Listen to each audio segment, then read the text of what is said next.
Salut, j'espère que tu vas bien. Suite à cette vidéo de Snort sur Linux, certains abonnés m'ont demandé de faire la version Windows. Dans cette vidéo, je vais te partager comment configurer et installer le détecteur d'intrusion Snort sur un système Windows. Je commence par télécharger le fichier d'installation de Snort sur le site officiel. Je mettrai le lien dans la description. Donc tu vas dans téléchargement, puis sélectionne le fichier exe. Ensuite, il faut télécharger le module NPCap pour la capture de paquets. Je te mettrai aussi le lien dans la description. Prochaine étape, il faut installer les deux outils. Je commence par installer Snort. Donc, j'ai laissé les valeurs par défaut. L'installation sera faite dans c:/snort. Dès que l'installation est terminée, tu as un rapport dans cette petite fenêtre. Et tu as ce message qui rappelle qu'il faut installer NPCap. L'installation de NPCap est simple. J'ai laissé les valeurs par défaut. Donc, j'accepte les termes. J'ajoute la prise en compte du trafic Wi-Fi et si tu as besoin de la compatibilité avec WinPCap, il faut cocher cette case.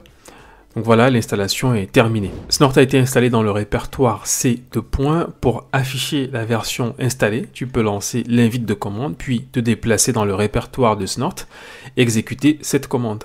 Donc ici, la version 2.9.20 est installée. Prochaine étape, il faut télécharger le fichier de règles. Il existe trois types de règles, Community, Register et Subscription. Community, c'est gratuit, mais les règles sont écrites par une communauté d'utilisateurs. Register, il faut créer un compte et les règles sont écrites par Snort.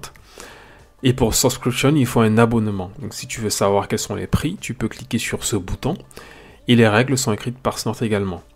Donc dans cet exemple, je vais utiliser Register pour Snort version 2.9. Donc c'est gratuit.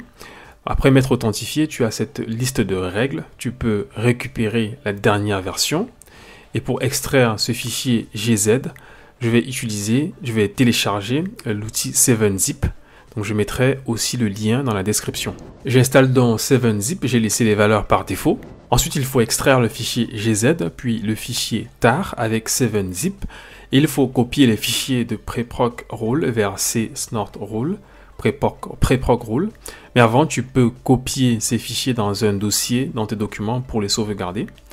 Et il faut copier les fichiers de rules vers c:/snort rules.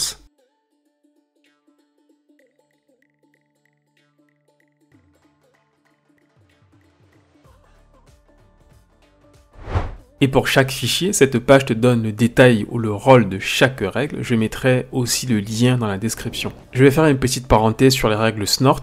Une règle Snort contient plusieurs blocs. L'action qui peut être alerte, log, pass, drop, reject ou sdrop.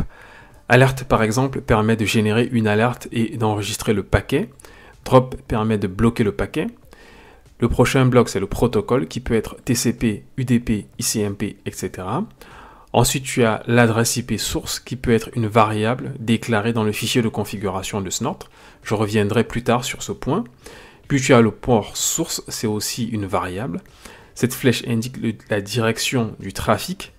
Tu as aussi l'adresse IP destination et le port destination. Ce sont aussi des variables déclarées dans le fichier de configuration de Snort, snort.conf. Enfin, tu as Rule Options qui contient un message qui dit à quoi sert la règle, une référence, un identifiant de signature, etc. Donc si tu vas aller plus loin dans c:/snort doc, tu as le document Snort manual qui te donne les détails sur les champs d'une règle. Petite parenthèse avant de te présenter la prochaine commande, n'oublie pas de t'abonner et d'activer la cloche de notification si tu aimes ce contenu. Maintenant, il faut personnaliser le fichier de configuration de Snort, donc snort.conf, qui contient 9 sections. Dans la première section, il faut définir le réseau interne et ou les réseaux externes. Voici mon architecture de test. Le réseau interne est 192.168.5.0/24. Il contient le serveur Snort contenu dans une machine virtuelle VMware. On a également une machine de test, un routeur et l'accès à Internet. Le réseau interne est dans mon cas 192.168.5.0/24 et le réseau externe est tout ce qui n'est pas 192.168.5.0 contenu dans la variable home_net. Tu remarqueras qu'il y a un point d'exclamation pour la négation. Ensuite, je considère que les serveurs DNS, SMTP, HTTP, FTP, etc. sont dans le réseau interne. C'est pour cela que je n'ai pas changé ces variables. Ensuite, il faut spécifier le chemin absolu vers les règles. Je désactive les SO rules car je n'en ai pas besoin dans cet exemple. Puis il faut spécifier le chemin absolu vers la blacklist et la whitelist. Tu remarqueras que le fichier whitelist n'existe pas. Tu peux le créer en copiant blacklist et en modifiant le contenu.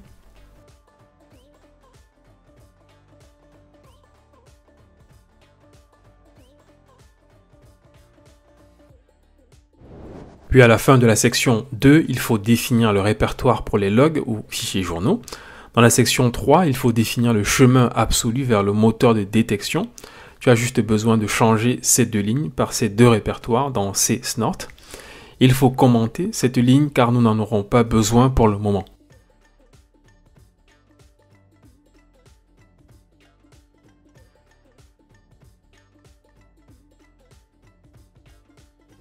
Il faut mettre à jour les noms de fichiers whitelist et blacklist en fonction des noms des fichiers dans csnort rule.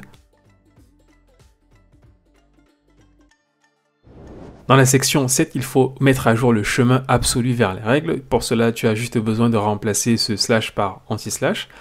Dans Notepad++, tu peux utiliser CTRL F, puis l'onglet remplacer. Tu remplaces slash par anti-slash ou la barre oblique inverse et tu cliques sur recherche sur remplacer, 1 à 1, jusqu'à la fin de la section 7. Et dans la section 8, il faut activer ces trois règles et changer le slash par la barre oblique inverse. Voilà, on a terminé cette partie. N'oublie pas d'enregistrer ton fichier snort.conf. Avant de vérifier la syntaxe, il faut identifier l'interface d'écoute avec la commande snort-w. Dans mon cas, c'est l'interface 2, car je retrouve une adresse IP de mon réseau interne. Puis tu peux lancer cette commande. I permet de spécifier l'interface d'écoute. Précédemment, nous avons trouvé que c'était 2. C permet de spécifier le fichier de configuration et T c'est pour tester. Donc Snort va effectuer quelques tests et à la fin, tu dois avoir ce message pour dire que la configuration est valide. Pour faire un test simple, je vais ajouter une règle de détection dans local.rules. Cette règle va lever une alerte à chaque fois qu'un paquet ICMP est envoyé sur le réseau. Ensuite, si tu passes par une machine virtuelle VMware comme moi, il faut configurer le mode promiscuité pour que l'interface de Snort regarde tous les paquets qui passent sur le réseau. Avant de configurer le mode promiscuité, il faut éteindre la machine virtuelle. Puis, dans le répertoire qui contient la machine virtuelle, j'ai modifié le fichier VMX en ajoutant cette ligne, en sachant qu'Ethernet 0 est le nom de l'interface. Il faut enregistrer le fichier et redémarrer la machine virtuelle. Si tu utilises plutôt VirtualBox dans l'onglet réseau, il faut sélectionner Internal Network ou Host Only Adapter, puis remplacer ce paramètre par Allo. Dès que la machine a redémarré, vérifie que le numéro de l'interface n'a pas changé. Dans mon cas, ce numéro a changé. Je lance donc Snort et j'affiche tous les messages dans cette console. En parallèle, je lance un ping vers Internet sur la machine de test. Tu peux constater que Snort détecte bien le ping et t'affiche les adresses IP source et destination et le nom de la règle Snort que nous avons créée précédemment. Dès que tu as terminé ta capture, tu peux utiliser CTRL-C pour l'arrêter et si tu montes, tu as un rapport sur ce qui a été analysé. Si tu veux tester les règles par défaut, tu peux parcourir ce répertoire, identifier le type de règle à tester, par exemple Apache, puis enlève le dièse pour activer la règle, relance Snort et teste.